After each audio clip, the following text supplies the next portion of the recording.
आपल्यासोबत उदयनराजे आहेत. राजे, नेमकं काय सांगाल, कशा पद्धतीमध्ये तयारी झालेली आहे आजच्या कार्यक्रमाची?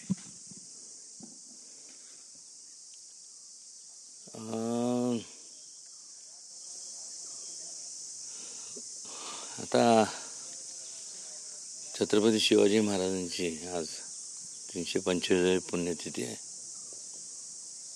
अनेक महाराष्ट्रातनं अनेक ठिकाणून आणि देशातून शिवप्रेमी येतात, शिवभक्त येतात. यावेळेस अमितभाई शाह, एक मुख्यमंत्री, 2 उपमुख्यमंत्री, अनेक लोक येणार. तयारी चांगलीच केली असणार दरवर्षीप्रमाणे. राजे, आपण म्हणाला होतात की वाघे कुत्राची समाधी आहे तिथून फेकून द्यावी. एक लक्षात घ्या, जेव्हा रायगड आपल्या नजरेसमोर येतं तेव्हा वाघाचं चित्र येतं का छत्रपती शिवाजी महाराजांच्या शौर्याचं चित्र येतं? कसलं येतं? नाही, मी विचारतोय आपल्याला महाराजांचं. कुत्र्याचं उगीच किती त्याचं म्हणजे आज ते कुत्रं एवढं मोठं झालंय का? होळकर इंदोरचे, बडोद्याचे गायकवाड असतील, ग्वाल्हेरचे शिंदे असतील, नागपूरचे भोसले, हे त्यावेळेस महाराजांचे सरदारच होते ना. या लोकांनी ब्रिटिश लोकांबरोबर हातमिळवणी केली का नाही केली मला सांगा. हो का नाही सांगाल का? नाही का माहीत नाही? हो का नाही? बोलाल का नाही? हो ना. मग त्यावेळेस ब्रिटिशांचं ते पाठवले होते महाराजांच्या समाधीच्या करता. ती जी रक्कम त्यांनी पाठवली होती ती महाराजांची समाधी करता होती. पण ब्रिटिश लोकांच्या भीतीपोटी म्हणा, ते काहीतरी त्यांचा रोष त्यांना पत्करावा लागेल.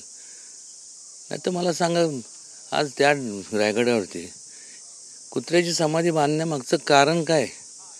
का मग महाराजांबरोबर जे लोक लढले त्यांच्या समाधी का बांधण्यात त्यांची समाधी बांधण्यात यायला पाहिजे होते का? नाही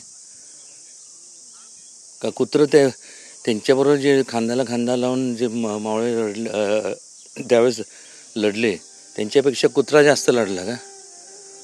कमाल आहे. राजे, एकंदरीत जर आपण पाहिलं तर किल्ले रायगडचा जेवढा हवा आहे तेवढा अद्यापपर्यंत विकास झाला नाही आहे. याकडे आपण कसं पाहताय?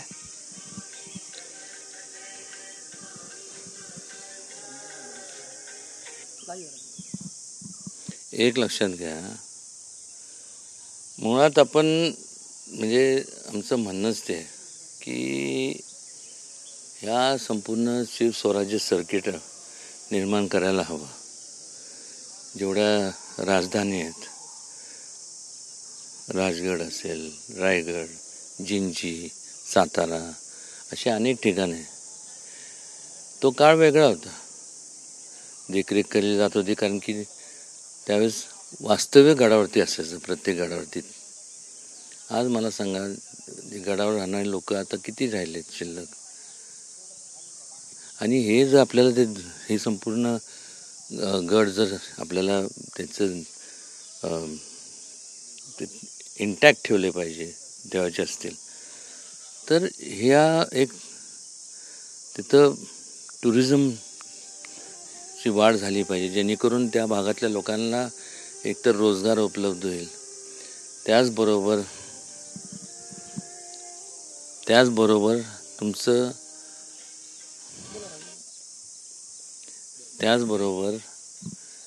आल्यानंतर त्याच्यात माध्यमातून जे काय तुम्ही म्हणजे मिळणारी जी काय रक्कम आहे त्यातनं ह्या संपूर्ण देखरेख केली जाईल.